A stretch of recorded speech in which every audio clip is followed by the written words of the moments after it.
All right, all right, let's get this box braid done.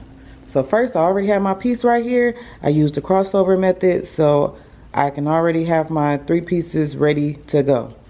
So I'm taking my piece that I crossed over in the middle, and I'm laying that right on top of here. Put it right on top, just like that.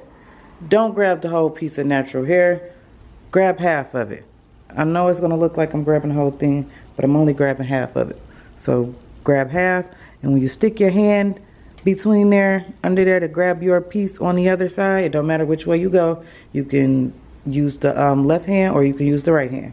Whichever one you stick under there, you're gonna take that bottom half and grab it with the other piece under there. So I have half of that hair with this top piece, and I grab the other half bottom of the natural hair with one of the side pieces, and then you braid. So stop saying y'all can't do these box braids, because it's that easy. And braid it down. Make sure your pieces stay even. So if you gotta move some hair around a little bit to make it even it out. That's gonna have you with a nice, neat box braid. It ain't gonna look lumpy, it ain't gonna look crazy. So stop saying y'all can't do it and just get it in there.